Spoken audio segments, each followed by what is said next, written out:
All right, and we are on air. Hello everybody, and welcome to the Beautiful Friendship Podcast. I'm Eric Dominguez. And I am Luke Anaya, and happy Valentine's Day. Yeah, happy Valentine's Day. This is All of you our lovebirds out there in the audience, this is our ode, Valentine's our Day ode to special. you, our ballad for you guys Exactly. to sing your ears, If you serrate your ears. Yeah, if you haven't seen either of these movies that we're going to talk about, I would definitely you definitely highly recommend. recommend it. Yeah, you cut out there for a Yeah. second. Oh shit. It's all good. Uh, It's all good. Definitely recommend it. Yeah, yeah. Definitely recommend Happy it. Valentine's Day, everybody. Well, actually, by the time this comes out, Valentine's Day will not be upon us anymore. But anyway, happy Valentine's Day. You know? Yes, hope everything Valentine's Day went weekend. good. Hope everything went good. Yeah. Mm-hmm. Um uh Before we start off the podcast, All right, before we start the pod, oh, you have something to say. Please I would say. like to thank you, Eric. Oh, Yes. wow. I want to thank you for For putting me on to an incredible movie, but also putting me on to where I saw this movie, which was Oh, oh Canopy. my God, what Canopy, I Canopy. forgot the name. That's how you pronounce it. Canopy. Canopy, Canopy Canopy. streaming service. Okay, yeah. So Canopy streaming service. shit. Okay. So for everyone in the audience, just to tell you, so Canopy is this streaming service that you can sign up with just using a library card. Pretty much, I think every library in the country, and it's made by libraries. Every library in the country, that's all you need. You need an email and a library card to sign up, and then and you get a certain amount of tickets every month, and there's a bunch of movies on there that you can watch in HD quality, stream for free. You have like 15 tickets a month, and each movie costs around between 2 and 5 tickets, and it's basically like renting them but for free. All you need is a library card, which is free to get. Support your local libraries, everybody. Go down to your local library, get a library card. I mean, check the place out. A lot of libraries have some pretty awesome shit, and they're cool places. But this is just another perk to having a library card, which again I strongly encourage you to have, whether you're going to use this service or not. But it's a fantastic service. Um, and the great thing about it is that it has a lot of like art films on there, which I didn't expect it to have, but it does. It carries a lot of art stuff. It's actually most of the service is art stuff and less popular stuff like what you'll see on streaming services. I'll look at it and I'll be like, oh shit, that's on Canopy. And sometimes I'll be wanting to watch a movie and it will only be streaming on Canopy and nowhere else. So that's pretty cool. And sometimes it has some new like artistic releases. Like there was a documentary that came out last year called "Soundtrack to a Coup d'Etat." Believe I'm pronouncing that correctly. I have not seen it yet, but I saw it on Canopy, and it's streaming nowhere else, and I'm very excited to check it out. Um, so yeah, check out Canopy if you're a cinephile and you don't have a lot of money, which is probably most of us. Even if you do have a lot of money, it's just a great value. It's free. There's no harm in signing up for it. Exactly. So I just want to, just before we start, thank you for that. Literally today, during my seventh period that I have off, I went to the local little library um, by your house, Eric, and Oh, then Corrales? got my library card there. Yeah, it's like a little like it was. Yes. I don't know. I really like it. It's like a little. Fantastic There's like a place. pond in Yes. there and shit. Yes. It was like went in there and they were like, "All right, give it." And then I gave them away all my information, my credit card information, my social security, um, all I of my information. yeah. And yeah, it was great. Yeah, it's a And lovely then little I service. started Punch Drunk Love, which was that was a movie that was on Canopy, which Yeah. like and oh, and also I saw because I want to get more into Paul Thomas Anderson, and I saw that his the Master was on there, Oh so I'm very shit. excited Yeah, to you got to check out the Master Dude. watch the Master. That's my favorite Um, Philip I Seymour saw Hoffman there's performance. three of his movies on there. Yes, dude, I've already seen There Will Be Blood, and I thought it was great, and I don't know, I'm very excited to see the Master. I'll probably start that like tomorrow or something.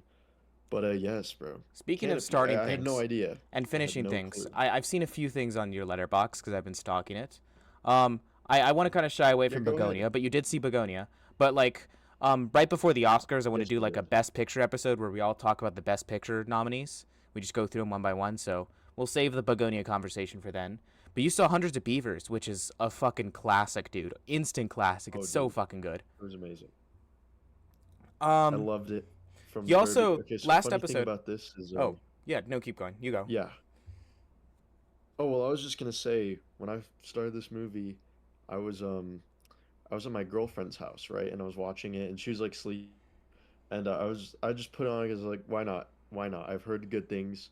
I didn't know it was gonna be this fucking good, but Dude, her that's a little 10 out of brother 10 was like locked in the masterpiece. whole time. I genuinely consider that one of the Bro, best it of the was so decade. fun. Like, I genuinely consider that one of I the best showed films of the decade. I'm gonna pull up, you know what? It hasn't even been 30 minutes in the pod. I'm gonna reference Michael, this little jit. I obviously hasn't finished the movie, but like I was showing it to him and he was watching. He's like, he's like, if it goes the way it's going, it's gonna be a 3 stars. And I wanted to strangle This him right fucking then and guy. there. Okay, this fucking guy gave He Iron just Lung doesn't four see it. stars on Letterbox. 4 fucking stars. I'm sorry. I'm sorry. Okay, yeah. 3 is the highest I will accept. I'll maybe give a 3.5 if you're a positive I kind of gave it person, 3. a positive Peter. But I can't go farther than the 3.5.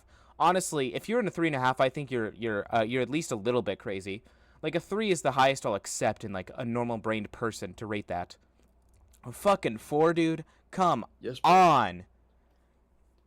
Because he loves it. He loved it so much. He was locked. Oh, this guy loves his little His YouTuber the slop. performance blew I him no, away. I bet he'll like it more if he watches it in like 80 Okay, parts on he does. TikTok. I'm not even gonna lie. He'll love it more if he watches it in 80 parts on TikTok, narrated by an AI voice. He probably would. I mean, honestly, that would Yes, remove some of bro. the boring Saw elements from that the movie. God. Did you finish? Saw the F1 movie. Fuck that movie. Saw the F1 movie. I mean, I think it's Um, fine. It's completely fine, but fuck that movie. I also think Um, it's fine.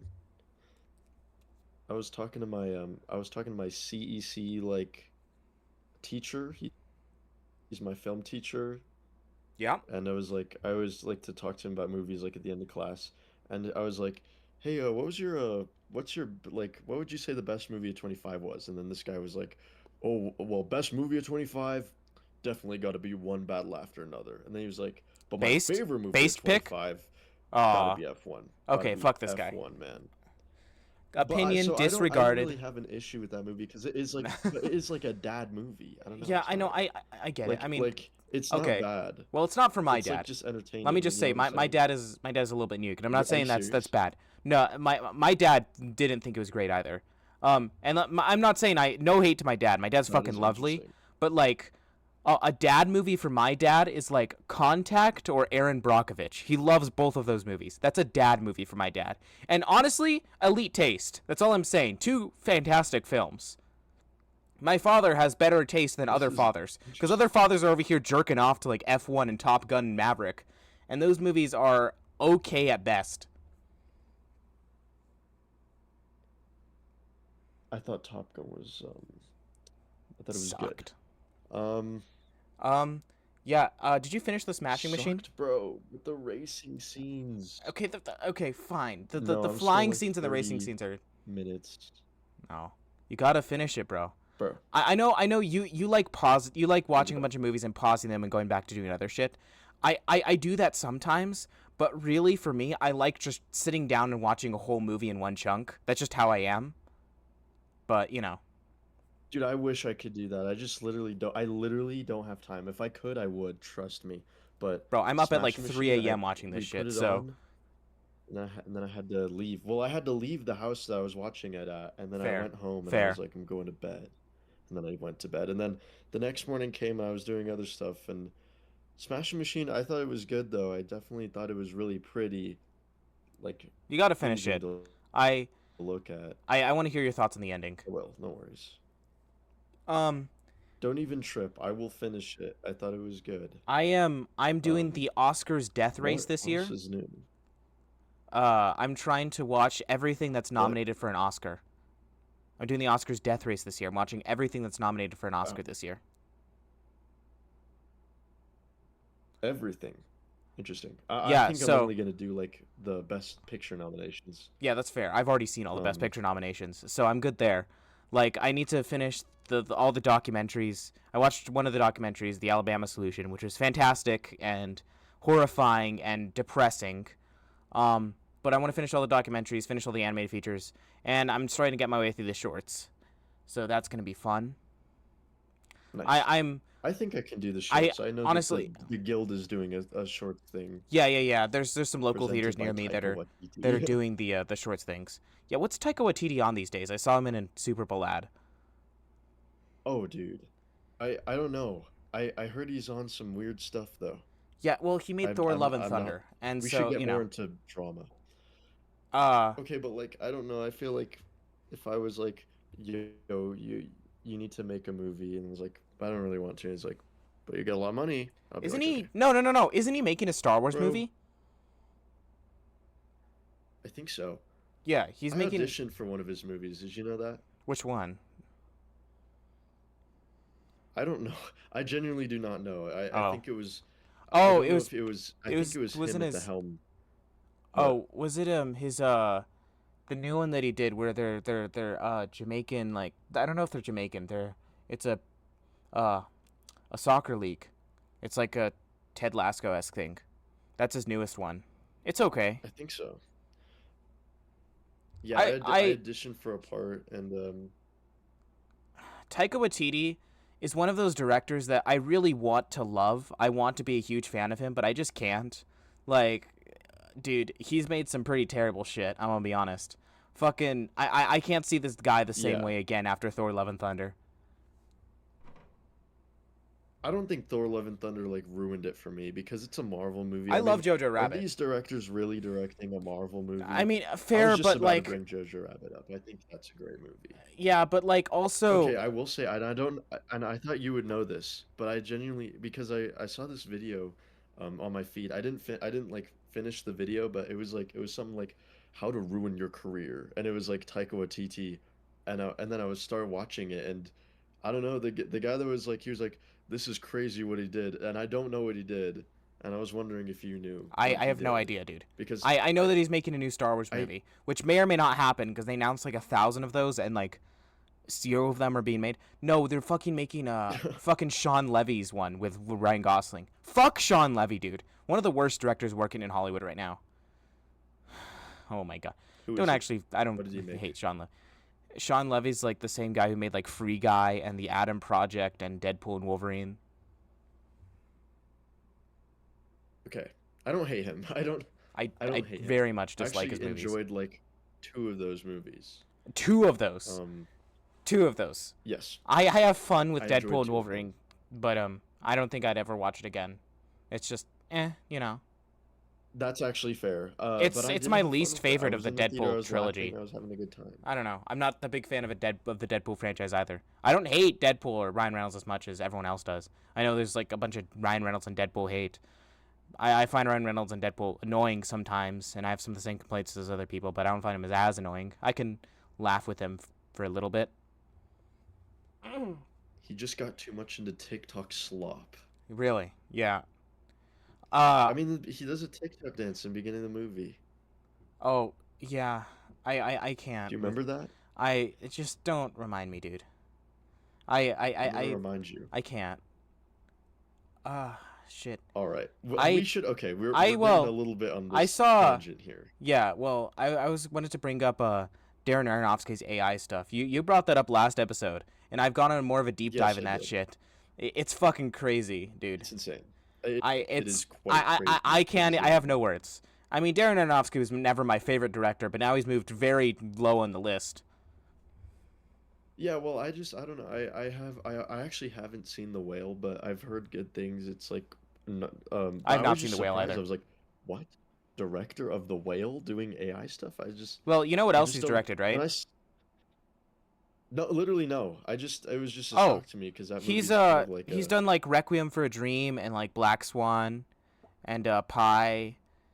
He did Caught Stealing recently. I heard about caught stealing actually. It's okay. Um, You don't need to. It's fine. It's I not won't anything watch it. bad, Yeah, but it's fine. Anyway, uh, I do have one question I but wanted yeah, to ask you. it's crazy. I wanted to Hmm. ask you before we get into talking the movies today, and since the Valentine's Day special, Luke Anaya, will you be my Valentine? Yes. Okay. You heard it first here, folks. Luke Anaya of the Beautiful Friendship podcast and the Milk Gang YouTube channel is my Valentine. Um. Let's go. All right. We'll watch Wuthering Heights together. Oh shit! Yeah. We're gonna watch Wuthering Heights together, which I'm so fucking excited Fuck. for. Like it. I Okay. actually am too. I hate Emerald Fennel. Not as a person. Like I mean, she was in Barbie, and she's fine. I don't have any detest about her as a person. I fucking hate Saltburn. I have not seen Promising Young Woman. I will at some point, but I fucking hate Saltburn. I hate it so goddamn much. I hate everything about it. And Wuthering Heights, despite the cinematography looking beautiful, looks like slop. I'm excited to sit with my best bro in the theater while we watch Margot Robbie and Jacob Elordi have some freaky sex together. Woohoo! I, That's what I'm I I'm here I'm for. hoping All no day, all night. I am like anticipating it to be a steaming pile of garbage. But we will see. It's getting some terrible reviews right now, but we will see. All right. Yes, we will. Okay. Let's transition into our first film. Which one? I'll let you, because I don't care which one we talk about first this episode. Which one do you want to talk about first? Honestly, let's. This is hard. I kind of want to talk about Punch Drunk Love first, Okay. Okay. Well. because All there's right. more to say about it, and then like, you know what I'm saying? Okay. You Yeah. kind of Okay. get what I'm saying here. Yeah. Let me get out Alrighty, my notes for it. I should have had it out already, but you know how it is. All right. I'm gonna So raw dog it. before before this conversation, I want to preface a few things. Punch Drunk Love is directed by Paul Thomas Anderson. It stars Adam Sandler in probably the first dramatic performance from Adam Sandler as an actor, or at least like kind of the one that like popularized Adam Sandler as a that kind of dramatic actor, or at least the world saw how fantastic of an actor he is. He's truly one of the best. But personally for me, uh, Punch Drunk Love is my favorite Paul Thomas Anderson movie out of everything. I've seen every single movie he's made, and it is my favorite one. And it is also one of my favorite movies ever. It might even be my single favorite movie ever made. I don't know. It's a hard contention. It's between a few movies, between like that and like Schenectady, New York, and like Happiness and Twin Peaks Fire Walk with Me and fucking Fargo and Hudsucker Proxy. So it's like it's a bunch of shit that I really love. But this is like definitely like top 3 for me ever in movies ever made. It currently sits at number 1 in my Letterboxd top 4, but you know how I am. It could change. But I'm gonna go into the conversation with the assumption that it is my favorite movie ever made, because right now, as of this conversation, I think it probably is, as just at least as of right now. So, Punch Drunk Love follows a socially frustrated Barry Egan who calls a phone sex line to cure his loneliness.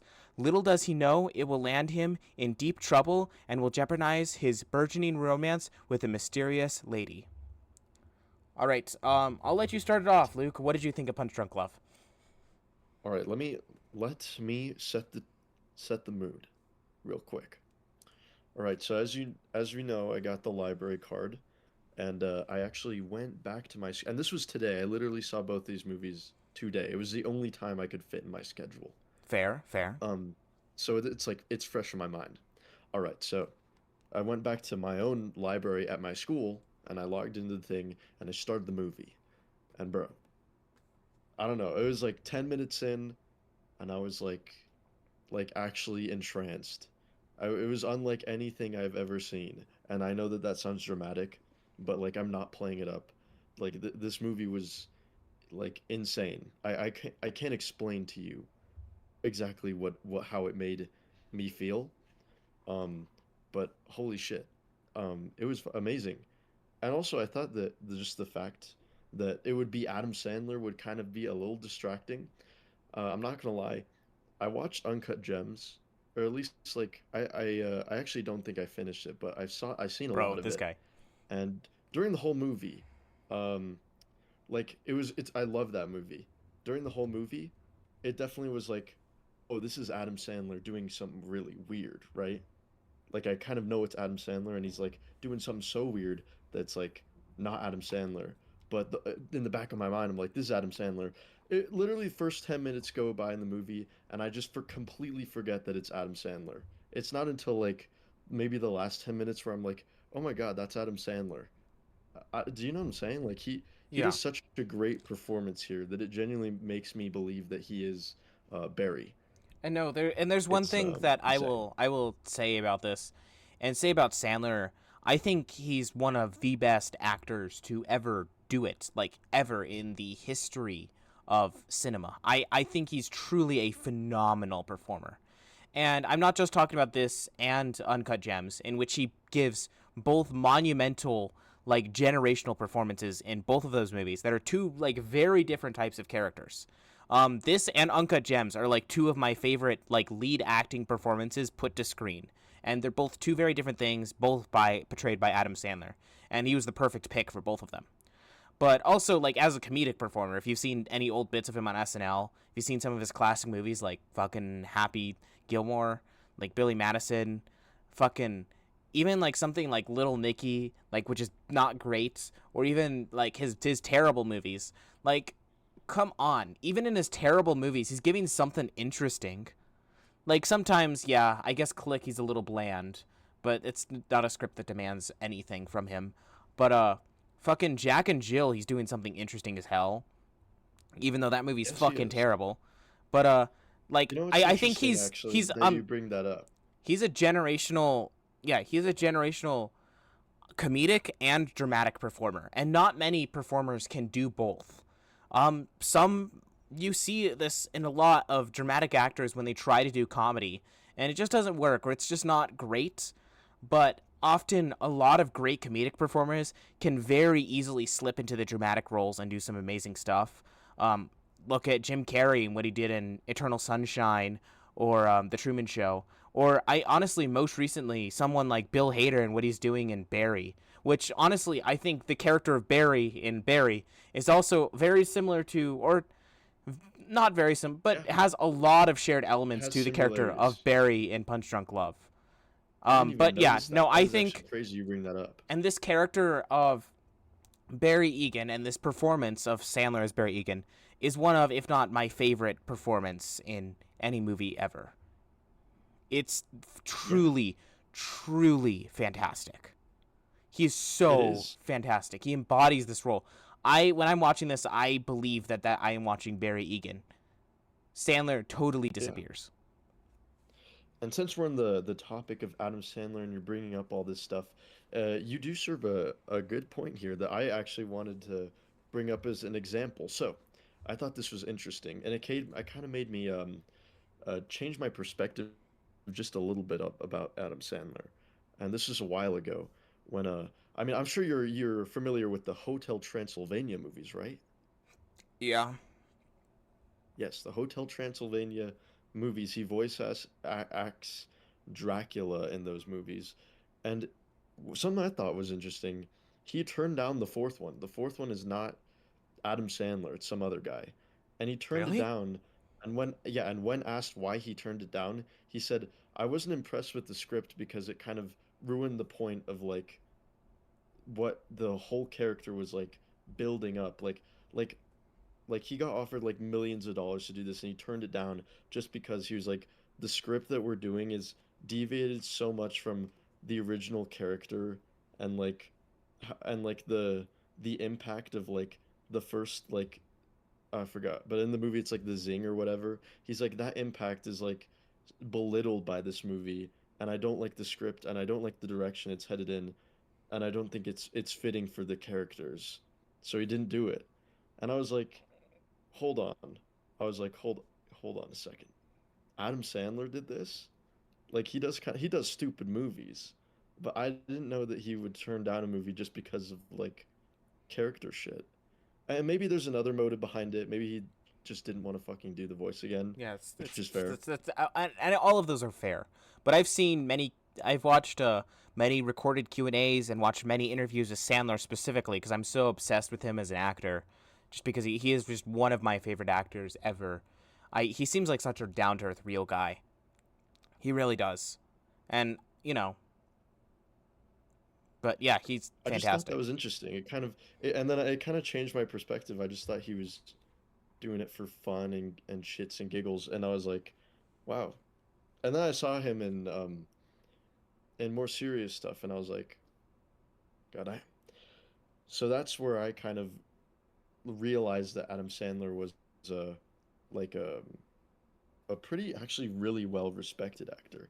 And you know what's kind of funny? I learned this before I saw Punch Drunk Love, but apparently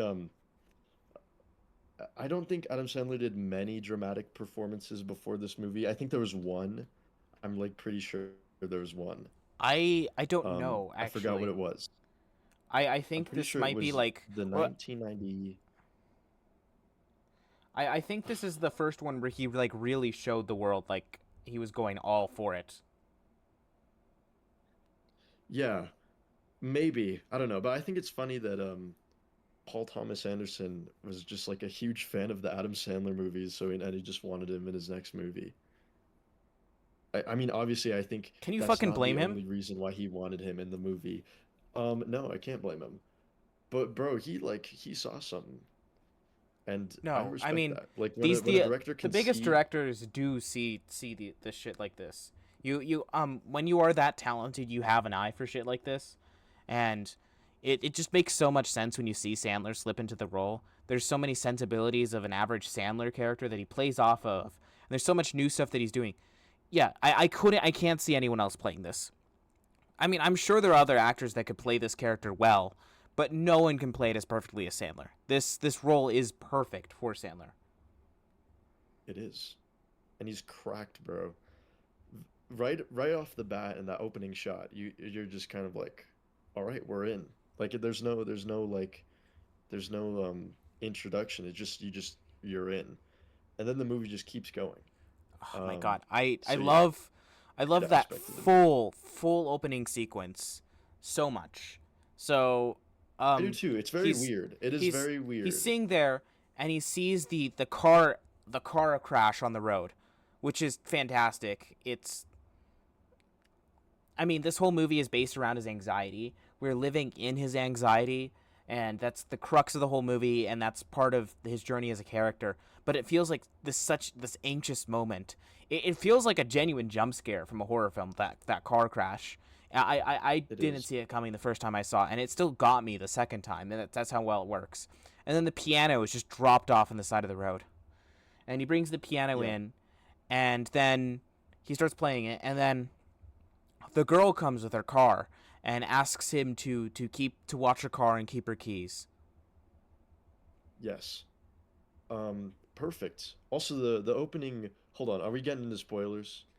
Or just Uh, kind of minor no, spoilers? well, I kind of Okay. just We'll keep. It's all right. Minor spoilers. It's not no minor. biggie. It's fine. But that part is also what made me realize a grave mistake that I made. Um, I didn't realize that my headphones were connected to my phone. So, and the movies, I mean, the beginning of the movie is like really quiet, and I was in the Do you mean library, and I you fucking watched this movie on your destroyed. fucking telephone? No, I watched it on my fucking laptop. My headphones were connected to my phone and not my laptop. So during the crash scene, I was in the middle of the library, and my fucking speaker on my laptop just blared that because it's so loud. And then I felt bad because I was like, oh shit. So yes, that was genuinely also a scare for me. And it worked both ways. So bravo, Paul Thomas Anderson. Thank you for PTA. manipulating my fucking headphones and making a fool out of myself. Um, what I will say, the score of this, right when we, right after he's looking at the piano, and it, uh, well, in the opening shot when it washes into the full colors, that I mean, pretty much the soundtrack throughout this entire film, the score is fantastic. I listen to it all the time. But the main overture of it, the punch drunk melody, as it's named in the score, as he plays on the piano and it creeps up and it creeps up and it creeps up before the colors flash on the screen and it flashes into the opening, the not really the opening credit sequence, but this like opening collage of colors with the wailing music. It's so fantastic. I mean, what do you think about the It score? is. I think it's one of the best Okay. ever put to film. It is funny that you bring up the score. I don't know. Okay. I don't.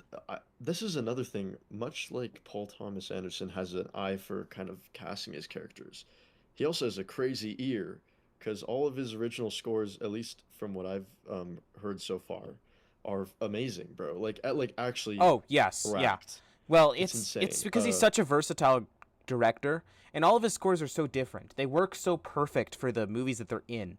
I'm excited for you to watch The Master because it's one of my favorite scores put in a Paul Thomas Anderson film.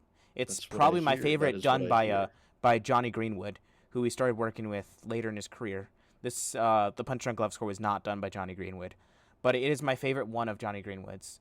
Um, but they're so different. The one battle score, obviously, it's this piano thing. It's this like very high energy, always moving kind of thing that represents like the chaos and yes, slightly the anxiety of the film, and just like this always moving element, and just how kind of disheveled all of this film is, especially the main character of Bob Ferguson, who is very disorganized and disheveled. The piano notes just rumbling around all over the place. It works so perfectly, especially for the scenes where he's running around. He's like looking for a phone charger and shit. Um, Well, and same thing with I actually I think that okay, One Battle After Another's original score, out of the three that I've seen so far, is definitely my favorite. Just me personally. um and I think it's genius. I think like oh there's yeah, so it's many so musical fantastic. subtleties. I don't know, I watched a video on this. It's like the video is titled, I believe, How One Note Can I don't know. Something about the one. There's like one like weird note. It's like a minor, I One note believe. In after the another. it's like a dude. The keys are great, and there's a good like really good guitar solo. I Yeah, don't. That's not original, but it was filmed for the movie. yeah. It's a piece that you can learn though. Perfect for the movie. And then I don't The want to get into spoilers of One you're talking Battle about the After guitar Another, for but Willa. a there's a musical interlude that is like literally incorporated in both characters that you follow, Bob and his daughter. And at the let's just say they both kind of combine. I've seen similarities Yeah, in scores like this yeah. where they have two parts of the same song and then at the end they combine. I think you know what scene I'm talking about, Yes, but yes. I thought like that's satisfying. But So for me, One Battle score is good, and then Punch Drunk Love. Um, actually, I don't know because I also really like There Will Be Blood score. It's like the shining yeah, me like I kind was of. gonna say, that There Will Be Blood score. It's more like very classic. Would you classically think of a score? It feels like this very like big monumental classic Hollywood thing, which Punk Drunk Love is. It feels like again, it feels like this big classic like American epic kind of thing. When other Paul Thomas Anderson films feel like more of an amalgamation of other shit, and they feel like more of like these outsiders, and very much Punk Drunk Love. I mean, my favorite part about it is like at its core, it is a romantic comedy. That's what it is at its core. Like it's pretty much nothing more than that. There's nothing like weird really done with that fact. It is a romantic comedy. It's just done so fucking well. Yes, I know exactly what you're talking about. Um, but I think back to the score thing. I think it's funny that you really like the score because, okay, so as the score was going on, I was like, this is very familiar to something, and then it clicked immediately, bro. And it's not like similar. I'm just saying, I felt like it's like if Punch Drunk Love score was like the superior score, I feel like the other movie should take in some notes. I think you know what I'm talking about. Do you know what I'm talking about? Are you talking about Birdman? Yes. Talking Yeah. about Birdman. I Because was ready for there's this some great conversation. drum I moments was ready for you to talk in about this. And I Punch have Drunk Love. some. All I'm saying is Birdman. What I have with that score is it's so repetitive. It's just drums and cymbals going through the entire thing, and there are some nuances to that, and they had to add some a little bit different things and moments, but it's mostly just drums and cymbals. And after a while, it just feels repetitive, and they're just doing the same kind of thing, and it kind of loses its chaotic nature. It feels more like uniformic because it's gone on for so long, for pretty much 2 hours. Punch Drunk Love score is so like it is so nuanced in so many things. in so many different ways. Different parts of the score sound like different things. Like when I'm talking about like the opening film, with the opening part of it, the uh, the classic like Punch Drunk Glove overture, when it cuts to the first moment of just these color collages, it sounds like a Disney score almost. It's like this it's like a mix between like a Disney movie and this like very classic old Hollywood romance movie kind of score. It's beautiful. It represents the character so perfectly. You can hear the character in the score. Like that's sometimes the best scores are like that. You can hear the character like in the score. That the score represents the character so perfectly that this movie hinges on. And in other moments, like the moments in the office when he's showing off the plungers, those are the more Birdman-esque moments. But if you listen, there's so many different nuances to that part of the score. Every single time I listen to that specific track, um, there's so many new nuances I listen to it. It has so many weird sounds and so many. It's just hard to explain. You have to just really listen to it, and it works so much better in the context that it's in. Exactly. The score Um, really changes with context, and context really matters in this film a lot. it does. I think that yeah, it's the original score paired with what's happening on screen is it's perfect. It's not too on the nose, which I very much enjoy. A lot of times movies they'll get you, you know, if there's a sad scene. I know we talked about this in Frankenstein, right? There's a Yeah, sad scene they hit you with that very slow kind of like violating, like violins. but And you know what? This movie does that sometimes, but it'll always add something else. Like it'll be a violin, but maybe the violin's playing something that's never sad, but maybe something more like not even melancholy. It's just something that you can chew on. I'm sorry. I'm not a musical expert. yeah, I mean, I'm I not should either. probably But I'm just I talking should about probably my service level maybe ideas do of it. something. I No, mean, for sure. I our definitely ideas understand. and the emotions it makes us feel so impacts them. This like Yeah, it's obviously, also and it may your be I do have a taste bias like because it. I love this movie so much and it means so much to me personally and it's so deep in my heart. But Hmm. like moments of the score, just hearing the score will make me tear up, just because I know the movie so well, and but also the score is just that beautiful. It really is, and it's rare that you find scores that beautiful. Um, Recently I've been listening to the Fableman score, which I believe is maybe on that level of beauty. It's so fantastic. Yeah, I have not seen the Fablemans yet, but I'll watch it. Um, Um, I when I was watching this movie, it did remind me a ton of you. I totally get why this is your favorite movie, and honestly, it made me real. It made me because I've seen a few of your top four. I've seen Fargo, but other than that, I haven't seen Happiness, and I haven't seen the New York. Fuck, I'm sorry. Schenectady, New York, What's it or called? Yeah, I haven't Sick. seen it. I would. I don't. I'm not even pronouncing it correctly.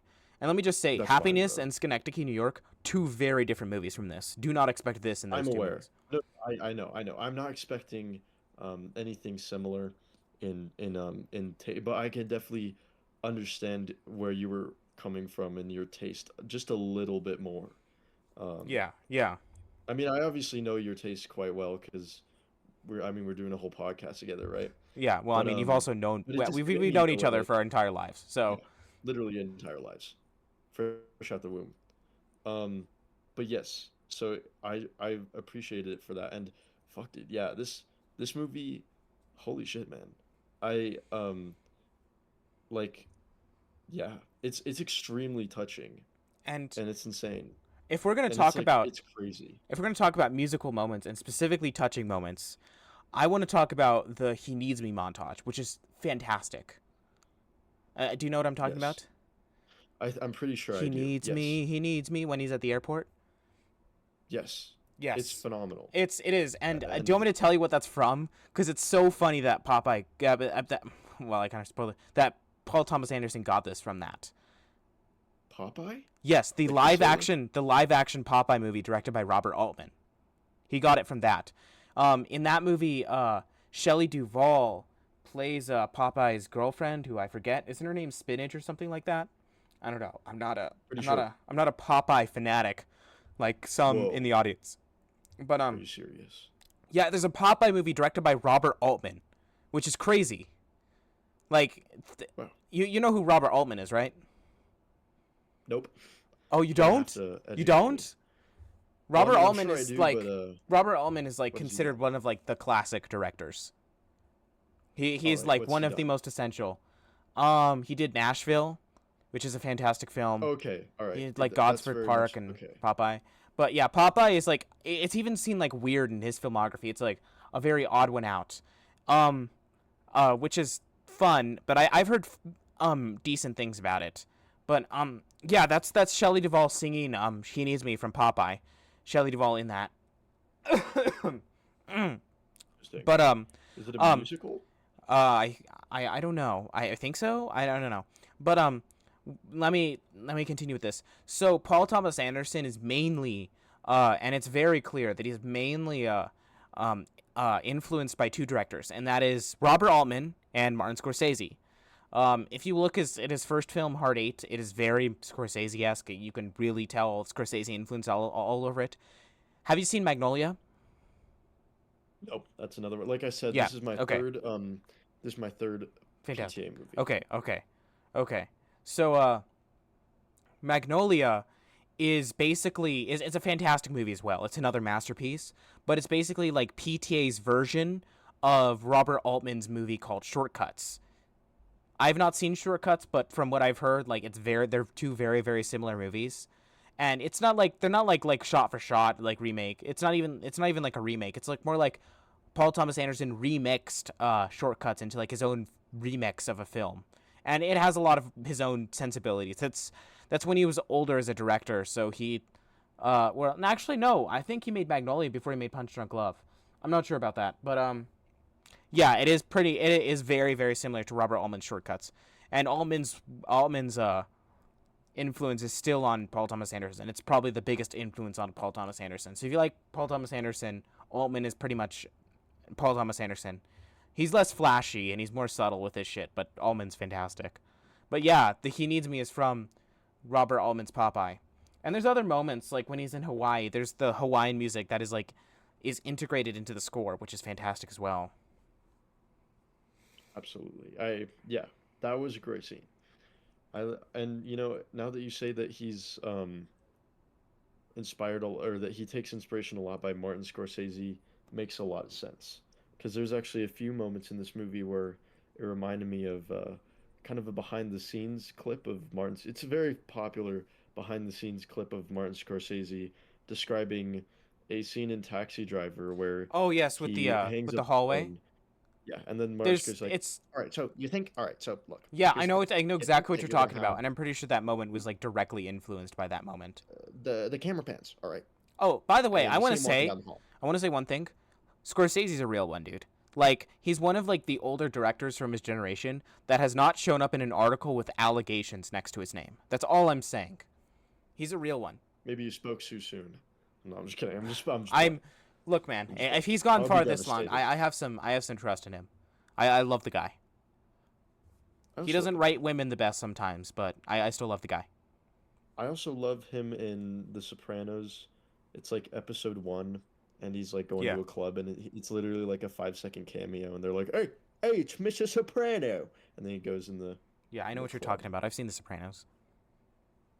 I'm in the middle of it right now. Yeah, Anyway, but it's yeah, so I for honestly our viewers I who think don't know, we should transfer to spoilers. yeah, honestly, let's just do it, guys. All right. Watch Punch Drunk Oh Love. yeah. It's What's your phenomenal. rating before spoilers? Mine is obviously a 10 out of 10. Yes. I honestly, I think mine's gonna be a 9 out of 10.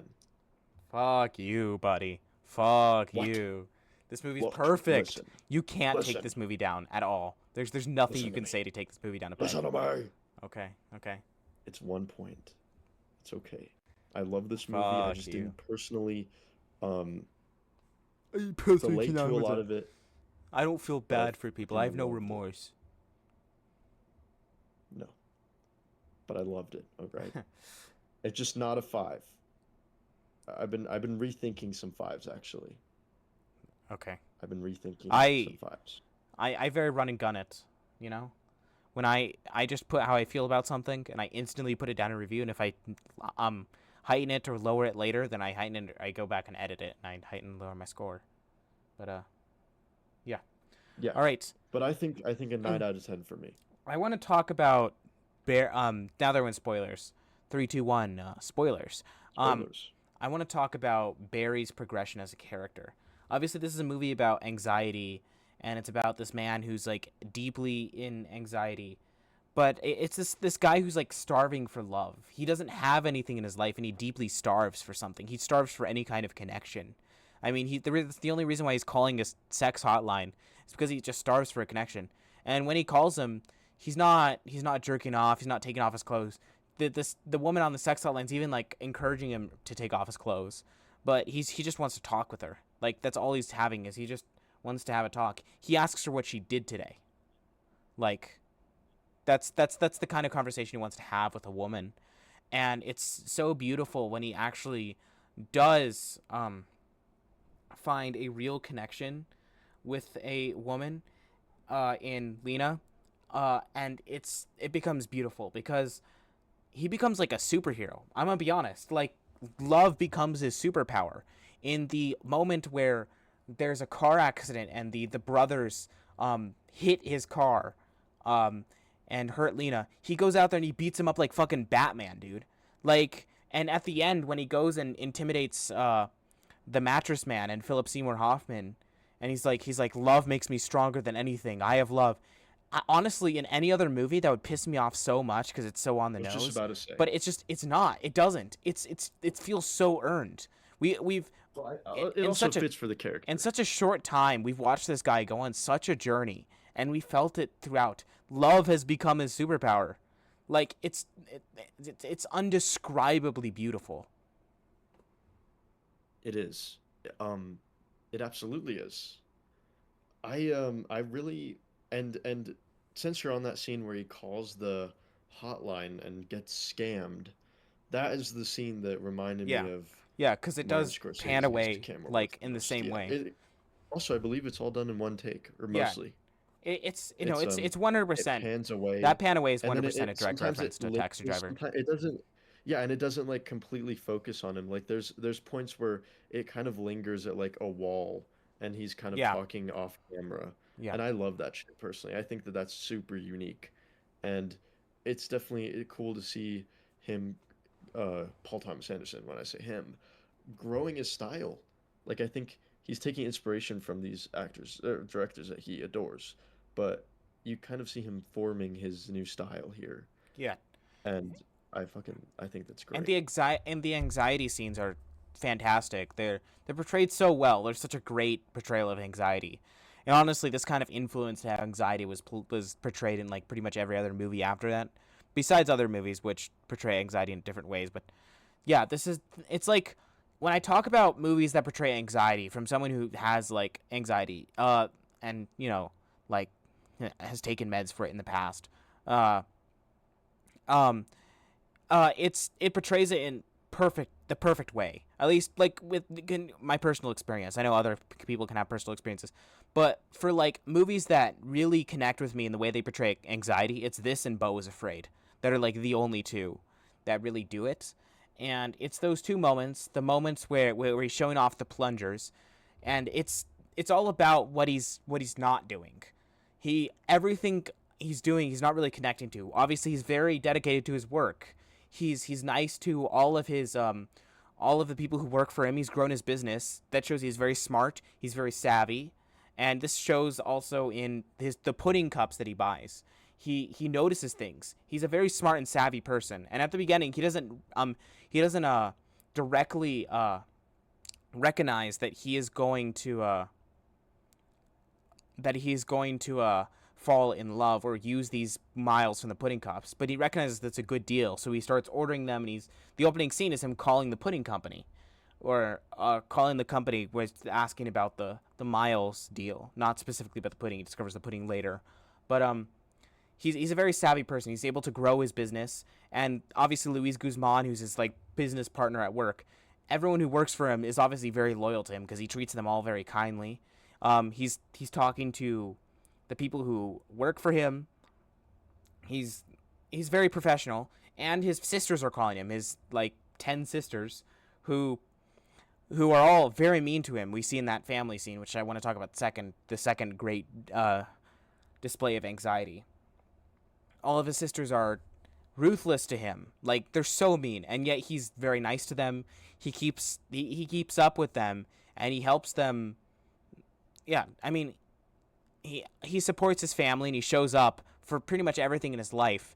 But in that first scene, it's about what he doesn't have anything for himself, and you're really realizing that when he's constantly getting calls from his sisters, and he's getting calls from and he's talking to the men who he's selling plungers to, all to that great score.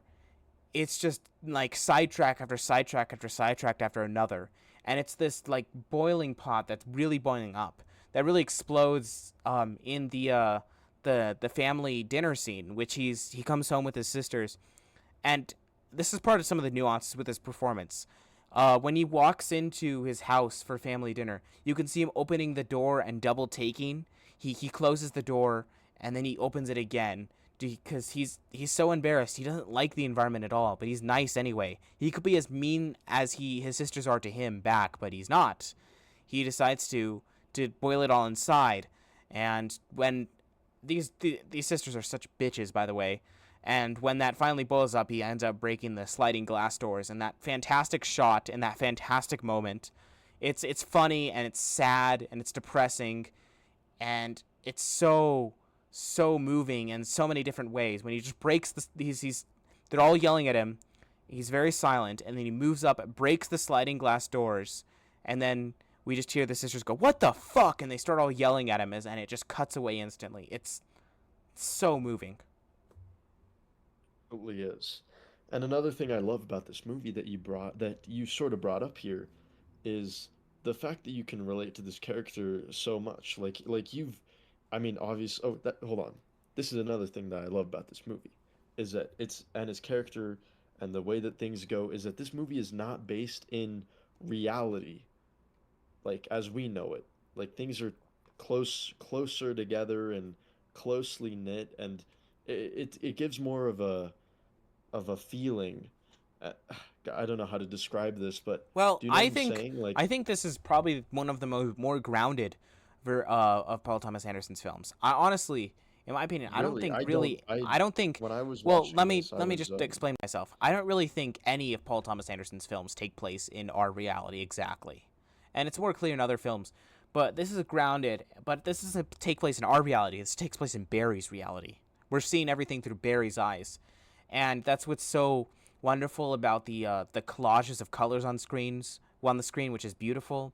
And in the moment where he's about to call the mattress man and yell at him, we in the sound design we hear so much, like there's so many moments where there's so much in his head in the sound design. There's so much like clustering up, and it's in the score. In the moments where he's about to call the mattress man, we can hear Lena cheering him on to do it. yes, I actually did notice that. Sound design's great, by the way. Oh yeah, yeah. But yeah, I guess it is based in his perspective, which I guess is what I was trying to say. I just when I think back to movies, a lot of movies base themselves in reality where things very much happen like kind of like make sense. But some things that happen in this movie, everything makes sense, but a lot of it feels slightly weird. Think about whenever his sister talks to him. It feels very like unnatural, and just the way she says things. And I think that's him kind of obviously that's him um putting that on her just because it's like you're being so like you're so ruthless and mean to Barry, and Barry kind of believes that yeah, he doesn't see you like better than himself. Does Well, that we do, get does in the do you know what I'm film saying? we get hints of the main sister that introduces him to Lena. We get like hints of her being like a more dynamic person, but ultimately it's not really important to the plot. But we get very slight hints of it, and that's like one of the like biggest like influences that this entire movie takes place inside Barry's head. I mean, we can talk about the whole piano sequence in the car crash at the beginning, which I think is almost all completely inside his head. Um, But like it's years of her irritating him and her being so mean to him that he's projecting that kind of like personality onto her. And the real her we can see is not like that far off from the person that he's projecting onto her, even though we see that she is more nuanced, especially in the moment where he's in Hawaii and he's calling her and he's asking her for her number, for Lena's number, and he's like, "Well, I'm going to fucking kill you." It's a funny moment. It is I find it hilarious. It's also really depressing and devastating. Like we get why Barry would say that. We've seen how his sisters treat him. It's so deserved that he would say that, but it feels like an outburst. This guy has angry outbursts because he has so much built up inside, because he has no one to like hold, to love. You know? He's starving for love. He's depraved of love. I mean, that's the whole Exactly. thing. And then he finally finds the one. Or does he? I'm just kidding. No, no, that's a whole other. I do not believe in the theory that she's fake. Oh, no. No, 100% not. No, it's I if think that's she's kind of fake, this whole ridiculous movie and doesn't work. That's I know. you're missing, and if she is fake, you're missing the entire point of the whole movie. Like this movie does take place inside Barry's like I think again, I think everything that's happening in this movie, every single moment is real. I think it is. But I again, like I said, Yes. it's just we're seeing it distorted through Barry's worldview. That's why we have all these anxiety moments. That's why we have these flashes of color. That's why the mattress man feels like very like cartoonishly evil. That's why Barry's always wearing his blue suit. That's why Lena's always wearing her like red dress, like or Exactly. her red. She's always wearing red. Yeah. It's like these are like cartoon characters, but yeah, it's not in our world. Exactly. I think that's a dumb theory. No, It and also doesn't make sense because the whole point of the movie is like, yeah, accepting, and it's very beautiful, and she is a very beautiful character because she just accepts Barry, and And I don't and think she's all fine. there either. She talks about like she's like I came here just to talk to you. I did the whole car thing, and she talks about like watch it. And she's like dwelling like, especially when you see like the dirty talk scene, which is weird. Like it's I hilarious, think, but it is weird. And yeah. I don't think she's completely a normal person either. Well, I mean, I don't know. I don't want to call him not normal, Well, but like I wouldn't call her completely like standard or like up to like what we expect to be normal. None of them are like problematic well, they're people at both. all, Well, but they're no, they're both both broken. super socially awkward is Of the course, thing, yeah. and I think that And the yeah, beautiful thing no, is that they were I don't think anyone is normal or what the people the perceive as beautiful thing is that normal, they were which is able to just so find each other. stupid. Like this is the whole idea of like true love. Like I think the only unrealistic thing about this is that like true love like exists and like soulmates exist. You know? Like I suppose it's it's amazing. well, But at I least do in know about Barry's head, at that least in dirty Barry's talk scene. view of the world, soulmates do exist and true love does exist and he found it. Yeah, I mean that's what he says at the end of the movie, and Yeah. it's very much No. I mean that's crazy. He drove all the way just to say that shit and then left. Peak. No, he walked all the way I with do the like. telephone. Oh yeah, that's right. He walked. Crazy. I want to Anyway, talk about again one of the greatest moments from the film, the dentist scene, which is hilarious and so depressing, and one of the scenes that I connected to in this film so much is when he's in the office and he's like sometimes I just cry when I don't know what I'm crying about, and sometimes I don't like myself, and he just starts crying. He's like, you're a doctor, and he's like, I'm a dentist. Do you want me to hook you up with a psychiatrist? I know. He's like, it's completely confidential, right? Yeah, it's completely confidential. And then later his sister's yelling at him over the phone about, or no, not all over the phone, but she's asking him about how he asked for a therapist, and he's so embarrassed about it. This is a guy who has zero confidence at all, zero confidence in himself, and at the end, again, love turns into a superpower. All of the love creates the confidence in him. absolutely. It's a beautiful thing, and that whole there's a whole there's the the iconic beautiful shot of the silhouettes of the two of Well, it's them the poster. kissing, and then Oh my people are god, walking it's behind. Or fantastic. okay, It's but so something that the good. poster does not get is the people walking like across from each other.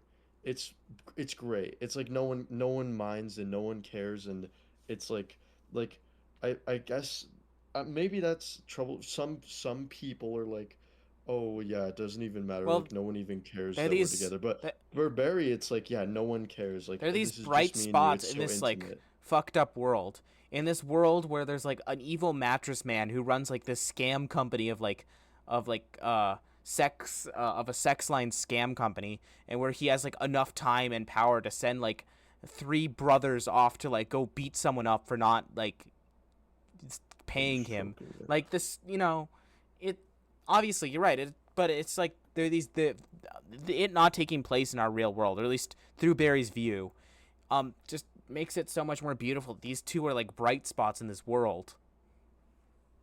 Yes, it's amazing. And He's I love the line that she says at the end of him where she actually, she somewhat sets a boundary. She's like, "That wasn't okay. That you oh my left me god, at the hospital." She no, says but that wasn't okay. that was fantastic, and I genuinely believe he would never do that again. And I mean, he did that for a reason. Yes.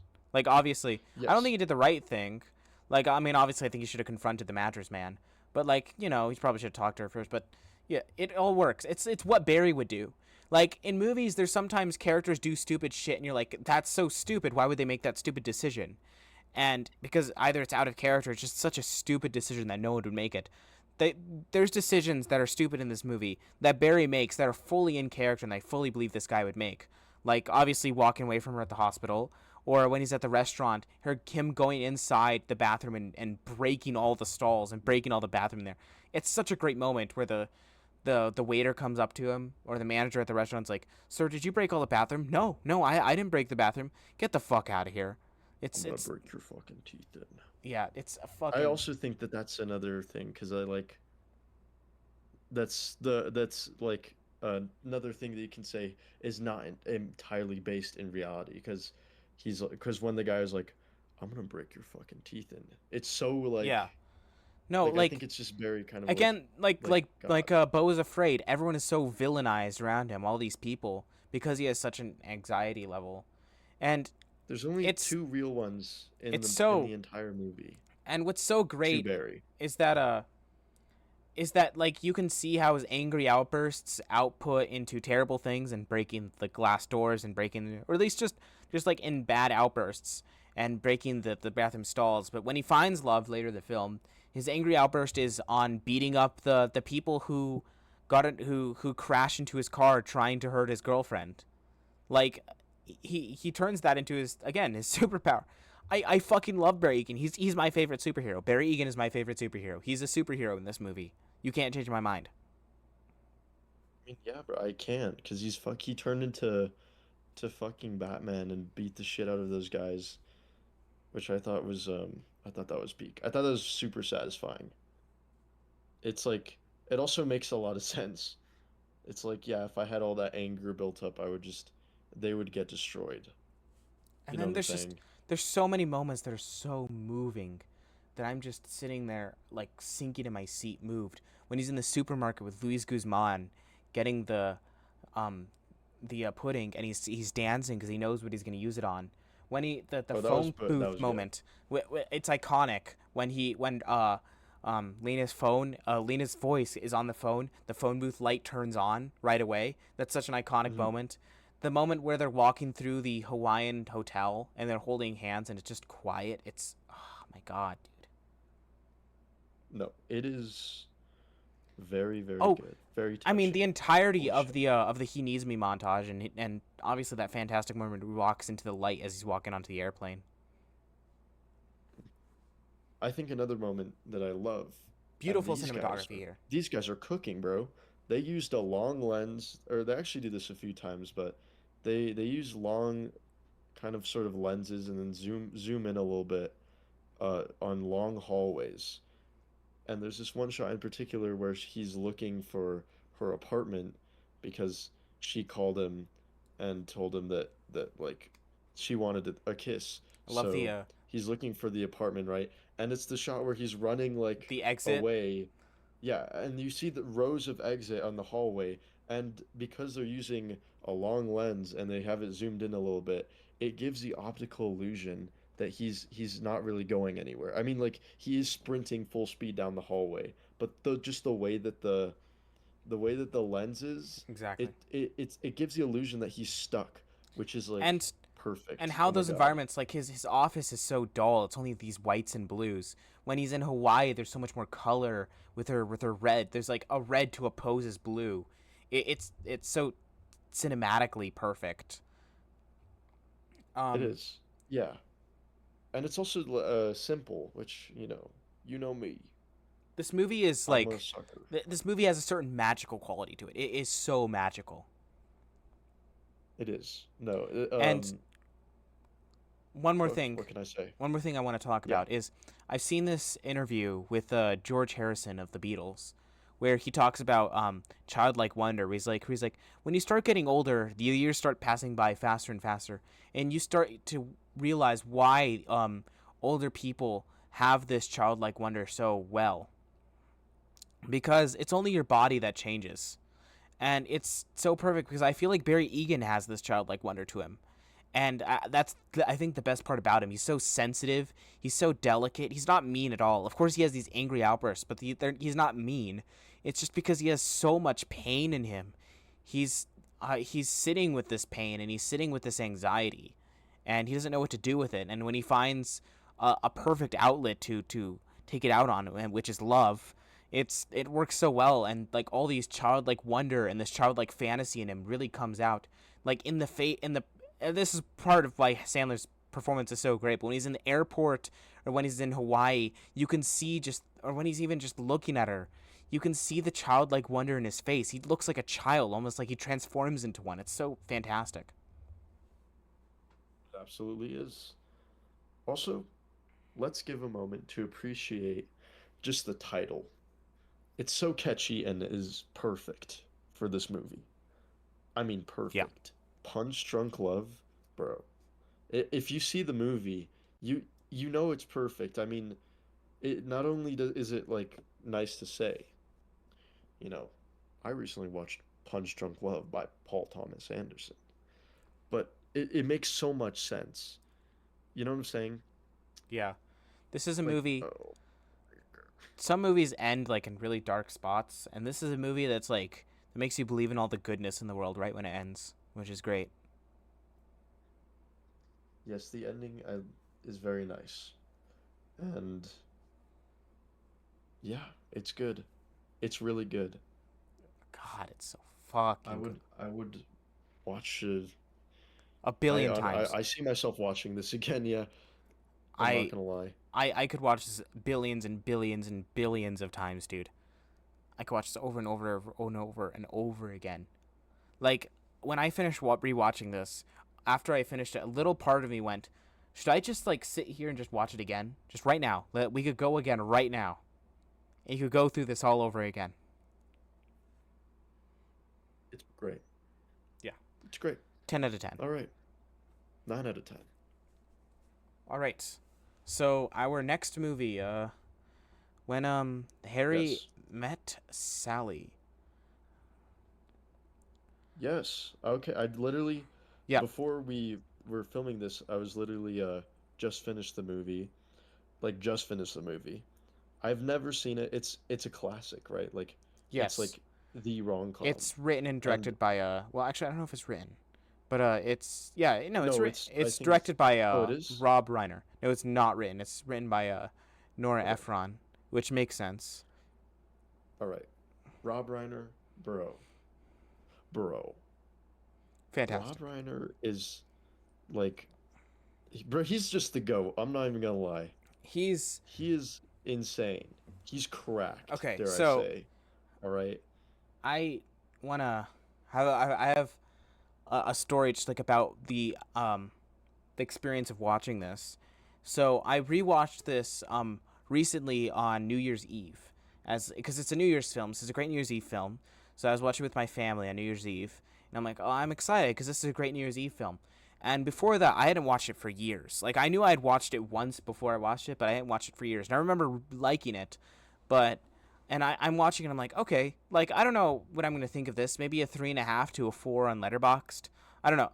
I don't like thinking about that sometimes. Sometimes it just pops into my head. I really don't like objectifying movies to a score before I've seen them, or just not really at all. I'm just like I like letting the movie like put me in a trance, like a hypnotic trance, and then I can kind of just rate it how I just felt. But this movie kind of did that actually. I watched it and it put me in such a trance. I'm like, this is a fucking masterpiece. Right after I was done watching it, I'm like, I can't really deny this at all. I don't know how, but like, I think a little part of me wanted to rate it a little bit lower, but I couldn't deny it. It's such a fantastic film, When Harry Met Sally. And then when I rewatched it again for the podcast, I'm like, okay, maybe I was just feeling really good because it was New Year's Eve. I was around my family. We were having a good time, and let's try watching it alone in my room by myself. And then I rewatched it again in my room alone by myself. Fuck me, this movie's a masterpiece. It's really good, isn't it? I'm going to 10 out of 10s in a row in this episode, but I cannot lie, dude. I cannot lie how I felt about these films.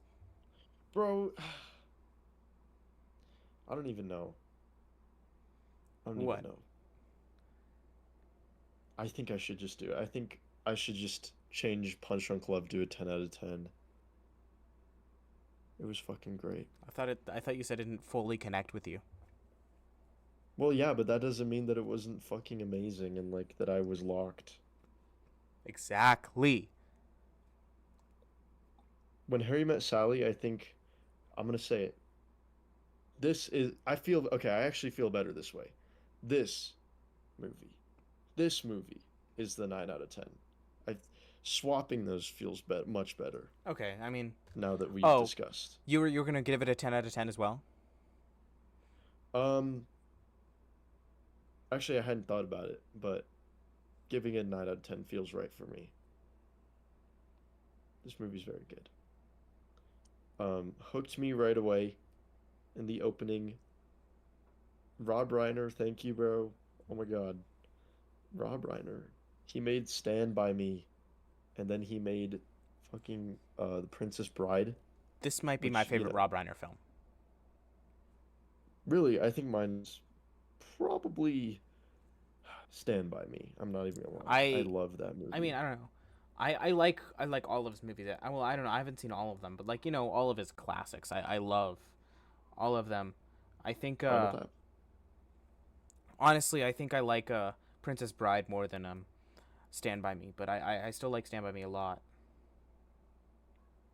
I don't know. I think Stand By Me personally just affected me a lot more than, but I grew up on Princess Bride, so that was just a classic. It's Well, I mean, great. pretty much like everyone grew up on that. I mean, also Yeah. like we got to talk about Spinal Tap and Few Good Men, which are also fantastic films. I mean, R.I.P. Oh, Rob Few Reiner, Good man. Men. Holy R.I.P. shit. I mean, and also he's also an actor and a comedic performer, which he's also fantastic as. Really, I need to check out some of his stuff there. Wolf of Wall Street. He's Jordan Belfort's dad in Wolf He's of the Wall Street. dad? Yeah, Jesus Christ, I remember and that. he's in a bunch of different shows. I know Wait, that what does he he was. say? He's like, I never knew. I didn't mind it. I didn't mind the shave. Oh, Oh my that's God. crazy. I forgot about. Yeah. No, no, moment you're There's a referencing. whole scene. Bro, Leonardo's not locked in. But yeah, he was in Rob a bunch Reiner, of thank you. iconic sitcoms in the 80s and 90s. Yeah, he's like a very very iconic comedic performer, and he's fantastic as a comedic performer as well. But I Yes, think he is. what makes Harry and Met Sally so great is the script. The script is pitch perfect. They no notes on it. It is fantastic. The dialogue is hilarious. It's so human. It feels realistic. Often in these rom-coms, the dialogue can be funny. It can be either two things. It could be either funny or realistic. Sometimes it could you could have fun with a rom-com and you could like the dialogue, but you can feel like, oh, it's a little bit feels like a little bit movie like. Humans don't actually talk like that, but I can uh get over it cuz it's a movie. right? This, Yeah. it's both. It feels so human, and it also feels so funny, and it's playing off of all those really funny human traits that we have. There's so many funny, great moments that play off, like the difference between men and women, and the dating scene, which I think is still relevant today. Um, it's fantastic. It's fantastic. Um, It is. I mean, I and can see why so many people relate to this movie. the Um, I think the thing I that mean, makes it though is the choice to like jump ahead every few years throughout the film instead of mhm. just like And then you have following like these New Year's, characters. and they have New Year's as your kind of a Exactly. point. Yeah, It's it is perfect. And then the ending is just, I mean, it's just iconic. the ending is Like so literally, iconic, and it's so classic rom com. And if I saw that out of context, that ending, I'd be like, yeah, like it's good, but it's like it's very like derivative classic rom com. You know, the guy runs back to tell the girl how he really feels. It's so earned in this movie. It's so earned. it is. Spoiler alert, by the way, but Who the I fuck feel cares? like, Everyone's seen Everyone Harry Met Sally. Like honestly, I have not met a person who bro, hasn't seen it. I did not see it. To be fair, I did see the ending though. So I did see the ending out Everyone's of seen that ending. context. It's iconic. It is iconic. One of the most, or if not the most, you know what? Actually, I find this weird. I find it weird that this movie is rated R. I do not remember a single use of the F bomb in this entire movie. Well, it's because they swear and because they like talk about sex and stuff. I don't know. Fucking I ratings feel are like I've stupid, seen, dude. yeah, I don't know. It was I weird. don't even, I don't even know if I like agree with rating. This is a whole other conversation, but I don't even know if I agree with like content rating art. I don't think it should be gatekept from anyone, but you know, that's how I am. Well, actually, I don't know. I think that it's good, for parents to be like, can this be on in the background for my children? I mean, oh come I think on, this dude, should be fine. come on. Most rated R movies would be fine for a little kid. It's either they would be bored by it and they don't understand, or it's just, you know, I don't know. This is a whole other conversation that I'm willing to get into, but not right now. I want to talk about him and Harry Met Getting Sally. into it right now. All right, no, I'm just kidding. I'm joking. I'm joking. Um, yeah. All right, let's just hop into the movie. I think it's good. I I think it's think great. the I editing love the dialogue. the Holy editing is shit. perfect on this thing. Yeah, the editing is really just notably great. How It things are cut is. It's together. really There's so many smooth. jokes based on how things are cut together. Yes. And it's very funny. Oh yeah, And and it's the two very, leads, Meg Ryan and Billy yeah. Crystal, they have so much chemistry Mhm. together, and they're both They do. hilarious. They're both perfect. They're both some of the best actors of their generation. I fucking love Billy Crystal, dude. He's such a talent. But yeah, I love that opening, like, obviously the movie is called When Harry Met Sally, but I think when they met each other was one of the best parts of the movie. I love that when they're in the car and then they go to the diner. I love that whole banter between them. I think it's yeah. it is great. Only highlighted by the writing, Do like you just the think quality of the do you think writing. men and women It can is be friends, perfect. Luke? Hmm. That's the question, right? Do you think men and women could be friends, Um, or are men always think about the sex part? I actually do think that men can be friends with women. This movie proves that. I think. I mean, a lot of people are like, I've heard a lot of people think this movie proves that men and women can't be friends, and I think the opposite. I think this movie does prove that, but you know, Yes, because I think their absolutely. relationship only works after their years of friendship. But that's just me. Also, Well, I want yeah, to talk also about that's kind of how the my interviews, relationship worked. the interviews with all the other old couples throughout the film that they just cut back to are hilarious, and it's a great choice that conceptually sounds weird, but it works within the film. There's so many funny moments when they're like we grew up on the same street and we didn't even know each other. Like I don't know. I found that so funny. No, I know what you're saying. I I found thought that actually was all of real those too interviews. in Yeah, so many of they them. all sound really realistic. I honestly I think they might be actually be realistic. I'm not sure about that. Well, okay, I knew that one where the lady was talking over the husband. I was like, oh, that's scripted. That's not real. I But think I see what I they're going think for. yeah, I I think thought that I was think funny. some of these might be real or based on real stories. I'm not sure, but I know there's like a bit of realism in these. We were born in the same hospital. Yeah. Oh my god. Yeah, some of that's just really funny. The best moment I in thought it this was good. film that really touches me a lot is the moment where it focuses on the audio is the phone call between Harry and Sally, and we see Harry moving into his new apartment, and Harry just walking around, and them just walking around. Where it's complete silence. We only can hear their conversation, their phone call conversation, as we see them walking around, going throughout their days. And Harry talks about how much he misses his ex-wife, and they talk about how does he actually miss his ex-wife, or does he miss the idea of her? You know, that's a Yes, I great do know moment. about that part. That Fantastic, is a good moment. fantastic moment. Yeah, it's a great script. A lot of It is questions one of are I open. honestly I think it's one of the best scripts ever written. Like I A lot of really yeah, think so. no, I see. It's just so close knitted. All of the Yes. um Yes. all of the questions, it poses a lot of questions, and it's not it doesn't answer those questions, but those characters can answer the questions based on their perspective of things, and throughout the story that perspective changes ever so slightly between both of them in differing ways. And I don't know, I personally actually can relate to this movie a lot, because I do believe that, you know, their relationship, like you said, their relationship does not work without the years of friendship behind it. It just it just does not work, right? Like they could not Yeah. just be with each other like that. And I personally relate to that because that's how my relationship was. We were friends for like a year before we started, me and Sarah started dating.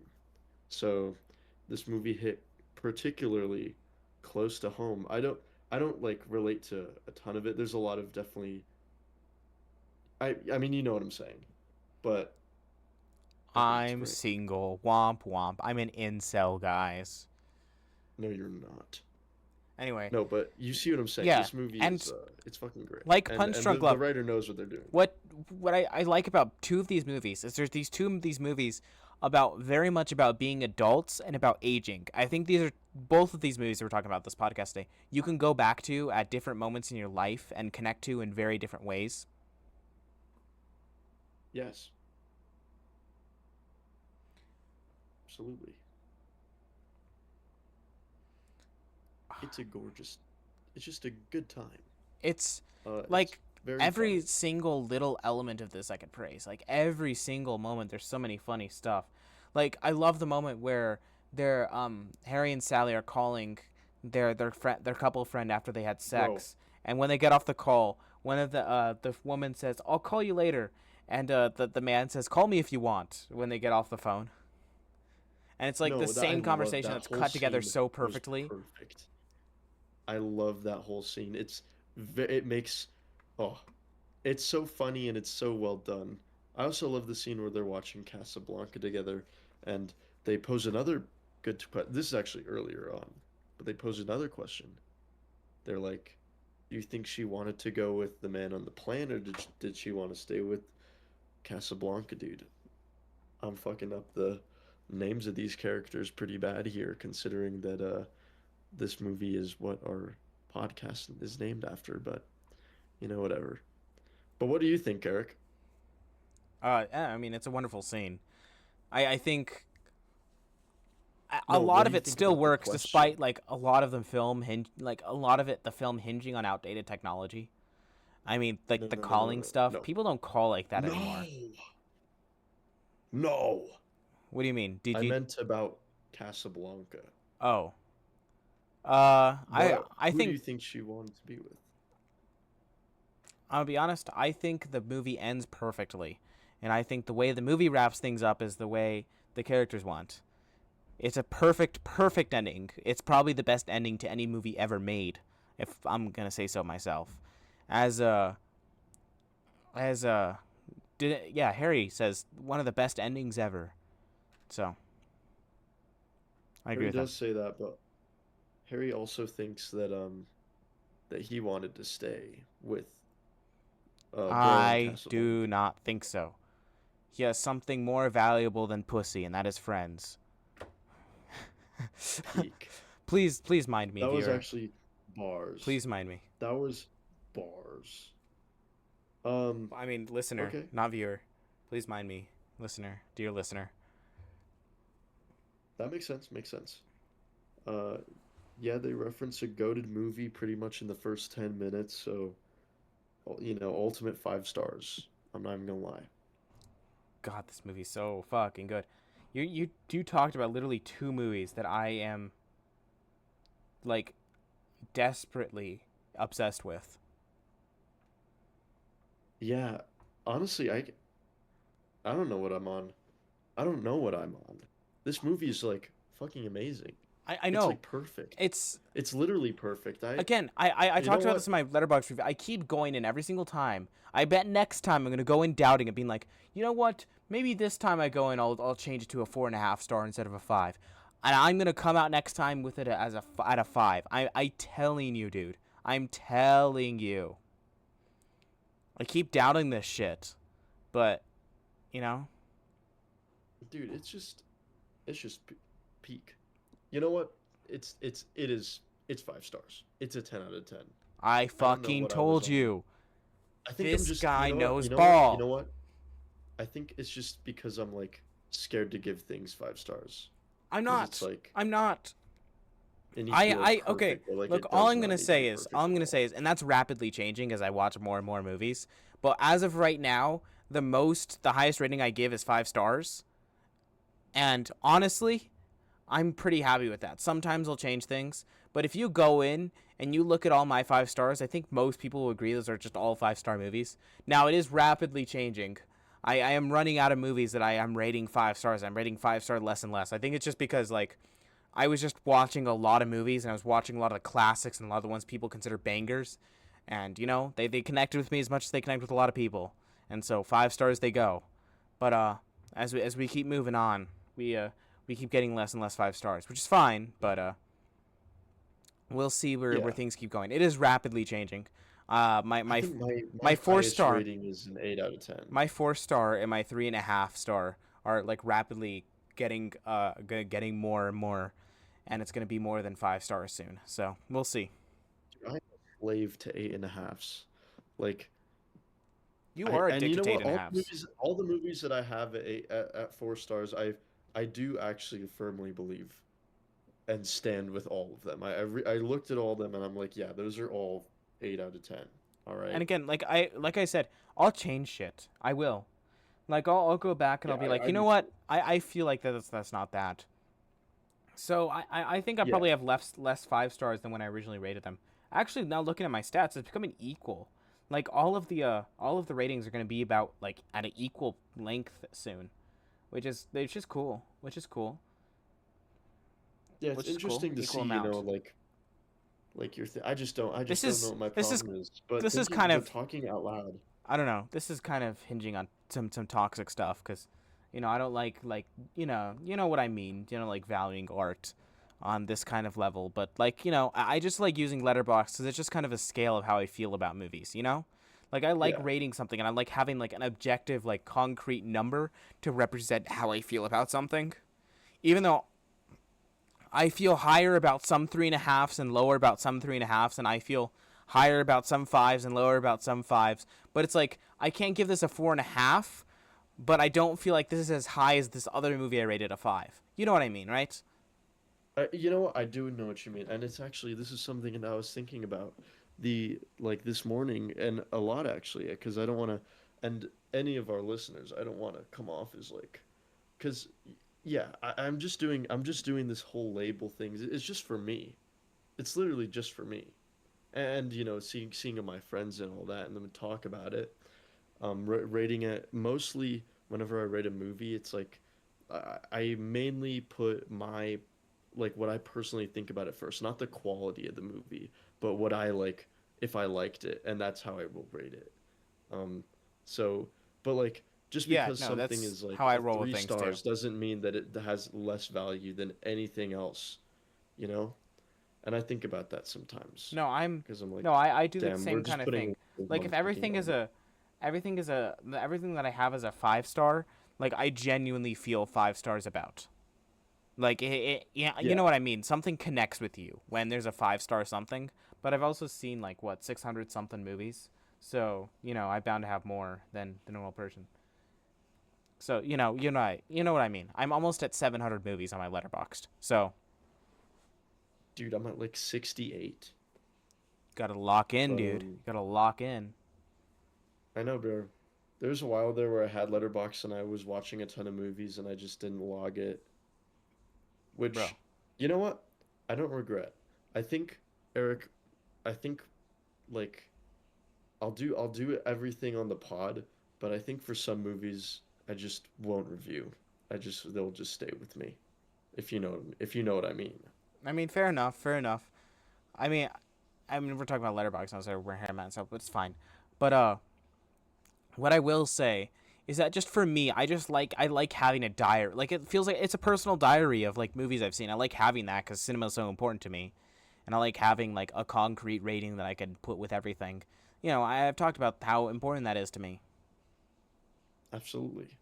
I like that a lot, and Yeah. I like rating everything. And what I am saying is, some people they don't even do star ratings. They either you don't have to do star rating. You can just like something or not like something, and people just like rate something that they watched it and they can either like it or not like it. Some people don't even do that. Some people just rate it and they write something about it, and if they liked it, when you read it, it'll read positive, or if they didn't like it, if you read it, it'll read negative. You know what I mean? Like I maybe do know what you something mean. like that will be more useful to you. I don't know, man. I'm just saying. I like having the value of just having every single movie I've watched, and when you start getting to those higher numbers, and looking at your stats and shit, it is actually pretty fucking cool to see. It is, for sure. Um, fuck man. Obviously, This do what you movie. want, and I get what you're saying, but I think you should rate everything, but do what you want. Yeah, this movie is amazing. Oh, this movie's When Harry fantastic. Met Sally. I don't really have anything to say about it. It's one of these movies where it's not like Punch Drunk Love. It's way more simple Yeah, Punch Drunk Love is so than that. potent with so much. This is Yeah, just, it's so simple. yeah. It's uplifted by its incredible performances by pretty much every single person in it. Also, this has Carrie Fisher in it, who's fantastic. But and it's perfect script and it's perfect editing and directing. Like it's a thing that just needs to be seen to be believed. Like it all there's a lot of great moments in it, but what's so great about it is how the moments work together to create this cohesive thing. I mean, obviously that's how all movies are. Obviously, not an idiot. Well, I am an idiot, but um, what I am saying is just like this thing works together more as like a full thing rather than just the moments. Even though all the moments are great, it's to kind of like praise it. You kind of just kind of feel how great it is. You have to have seen the full thing. Okay, you know what I mean. Yes, And obviously, everything I I'm do know saying what you mean. applies to every single movie. Just But if watch you Punch. know ball and you know movies, you know what I mean. Just watch When Harry Met Sally if you haven't. It's I know that people talk about it a lot, and it's kind of a not basic, but a really well-known choice. But don't put it past the film, because it's yeah, like Sometimes when shit's people rate popular it a for a five. reason. That's something that I Yeah, hate. when people rate it a five, I hate people who are like it I is have to love this makes underground it. thing because it's underground. Oh well, for sure. I just mean, and I get this way too sometimes, and it's not like Oh, I get this way too I too. think that the movie's gonna be bad, but w whenever I see a movie that looks familiar and it's like a rom-com, especially, because I'm not gonna lie, that is necessarily isn't necessarily my genre. Um, like I don't necessarily go out of my way to watch rom-coms. Exactly. No, I mean, I don't watch that many rom-coms. I mean, I've seen a lot that I like and I do like enjoy the Yeah, genre, but it's not like my main genre. But like my favorite movie is Punch Drunk Love, which we've talked about at its very DNA is a rom com. So I just go in with everything open minded, wanting to love everything. exactly. And fuck, I love this movie. And if you haven't seen it, uh, don't put like I think you should put some time aside to watch it. I know it's a classic and you've probably seen a shit ton of clips Both on of these movies, you TikTok. need to get some time beside to watch it. Oh yeah, especially Punch Drunk Love, because that one I've actually seen more and more people talk about it recently. Maybe it's just my feed, but or maybe maybe it is actually having a resurgence. Who knows? I would love for that to happen. It's a I mean, fantastic movie. probably a little bit of both because, One Battle just came out and Paul Thomas Anderson is getting more known Yeah. even more than he already I was. I hate discourse around movies that get popular. Like there's so many like on Instagram there's like this feature where you can like see what reels your friends liked. And I like scrolling through that sometimes.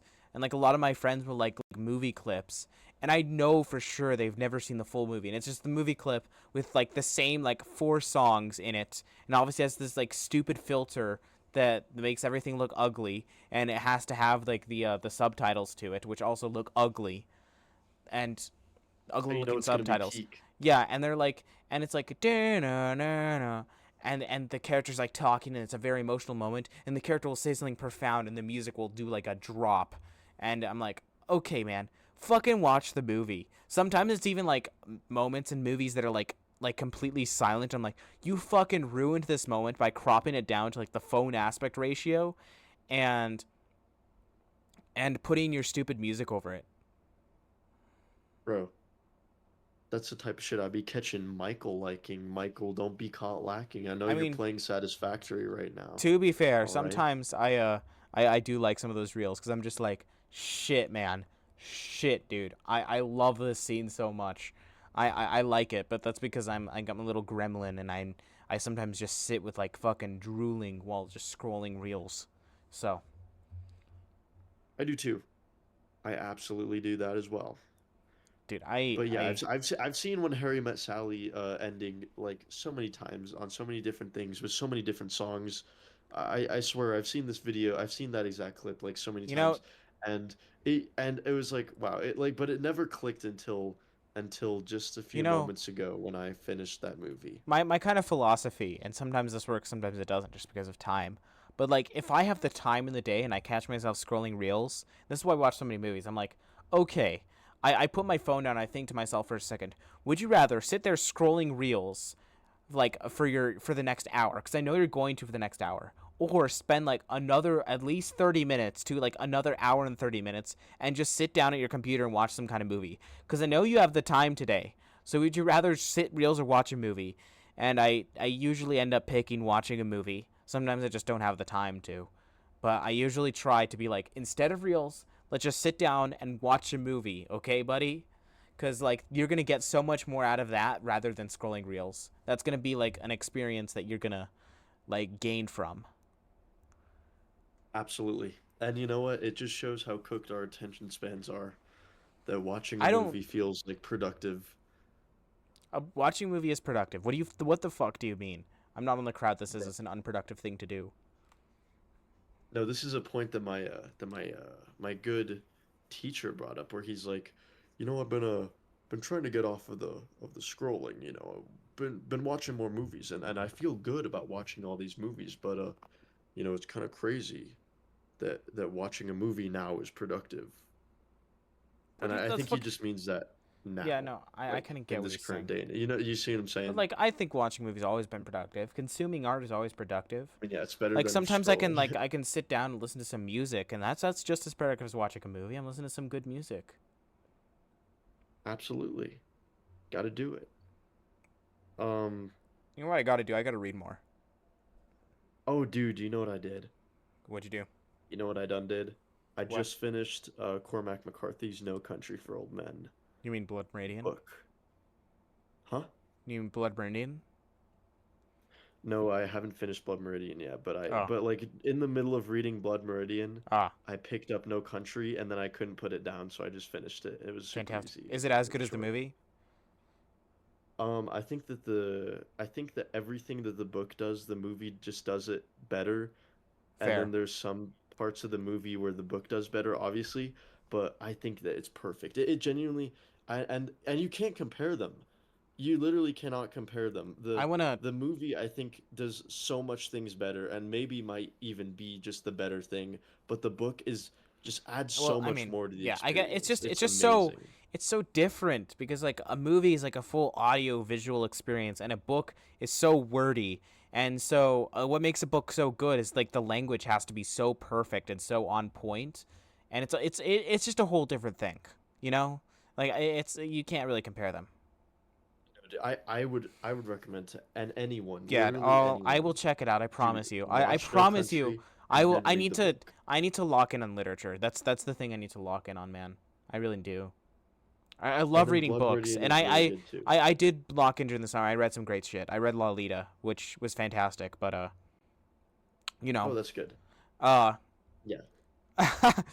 um, but yeah, I wanna read some Thomas Pynchon because that's what Paul Thomas Anderson based two of his movies on. He based his film One Battle After Another is based on the Thomas Pynchon novel Vineland, and his movie Inherent Vice is based on the Thomas Pynchon novel, also I think named Inherent Vice, but I could be wrong about that. Absolutely. I'm still on my Cormac McCarthy binge. Yeah, I gotta I'm gonna check out. read I wanna Cormac uh McCarthy's on All like the the Pretty list of Horses artists I next. wanna. I mean of authors I wanna check out, but Pynchon is up there too. I wanna check out some You, Thomas Pynchon. I feel like before you read No Country, maybe read like a little bit of Blood Meridian, because No Country is very easy. It is kind of insane. Like it's so simple. And then Blood Meridian is just like so like intense, and Blood I Meridian wanna. and No Country is like One the thing that opposite. I've It's been kind of really weird. meaning to read is Meditations by Marcus Aurelius, which I've heard it's just life Ooh, changing, and I really just need to lock in and read it. Like I've had Meditations is so many really good. people in my life who are like into literature and like know ball about literature, and like also know like because I've had to read stuff for class, and I've read a lot of great books for class, and like they know my taste in literature and they know my taste in film, and they're like, yeah, I think you'd really like Meditations, and it's just something that's great. So yeah. Anyway, When Harry Met Sally's a 10 out of 10 for me. Yeah, I would also say that. I'm getting out Fantastic. of my stupid 9 out of 10 loop. For what it is, it's like perfect. Anyway, Like genuinely. I think Okay. we're about done with the pod this week, the Valentine's Day pod. Yeah. I hope you Happy lovebirds in the Valentine's Day, audience enjoyed guys. it.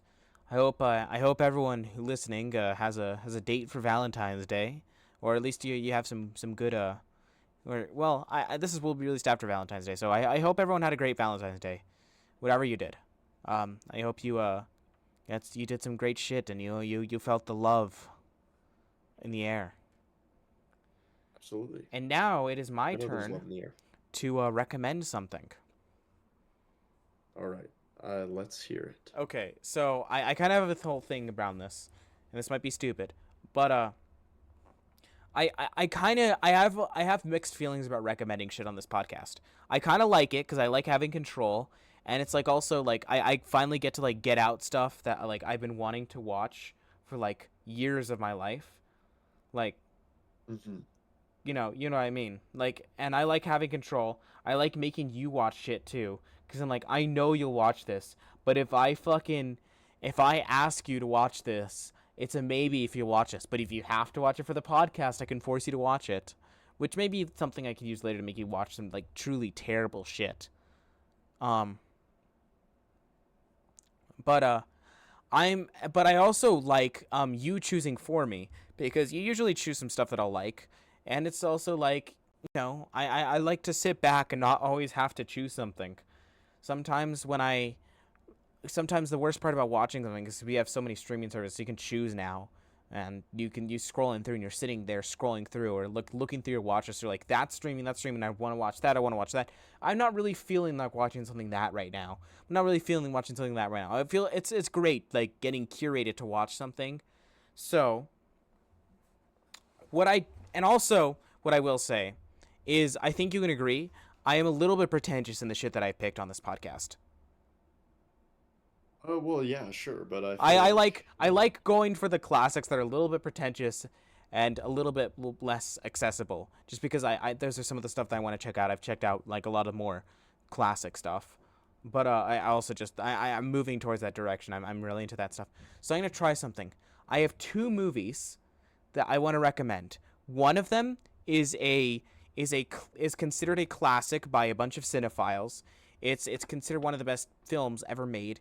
But it's very inaccessible. It is a foreign film, and it's very pretentious, right? That's one of them. Right. The other one is an indie comedy film that came out a few years ago. That is fully available on YouTube, but I consider it one of the funniest movies to come out in the past few years. It is completely fantastic. It's such a great use of the indie aesthetic, and it doesn't get as much respect as it deserves. It really should be considered maybe one of the best movies of the year it came out of. It came out in. So I'm gonna let you choose which one you're feeling, and then I will reveal to you which movie you get to watch. Okay.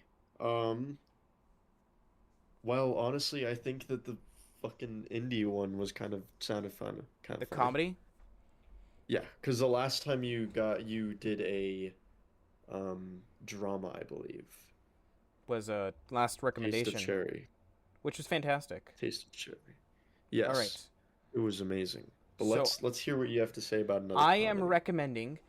I think this. Okay. I think this movie is under an. Yeah, this. I'm looking it up now. This movie's under an hour, so it's not even. But it's considered a movie. It's fully loggable and letterboxed, and it's loved. Well, it's kind of love. It's in like cult status right now. I don't think it's as getting as much love. I am want to recommend the Connor O'Malley movie Rap World. Okay. Have you heard of this? Rap World. No. It's fully available Literally on never. YouTube. It's directed and I believe written and starring Connor O'Malley as one of the characters, and it's on his YouTube channel. Connor O'Malley, if you don't know, do you know who he is? I do not. Connor O'Malley has shown up in like a bunch of TV shows. He's a comedian, but he makes a lot of great comedy short films on his YouTube channel. Some of the funniest shit being put on the internet, and honestly, I think some of the most groundbreaking and funniest comedy being put out right now today. And this is like a full movie that he made. It premiered at a bunch of film festivals, and I think it's gotten like a lot of great reviews. Like pretty much everyone who watched it like really does enjoy it, and it's free on his YouTube channel. It's 56 minutes. I've seen it before. I love it. It's fantastic, and I can't wait for you to watch it. So next week we'll talk about Rap World. All right. Also, what else do you Let's want to talk do. about next week? There's obviously I think we're gonna try to see Wuthering Heights together. We'll see if our schedules align for it, but we're gonna try to see it, and we're gonna try to talk about Wuthering Heights next week.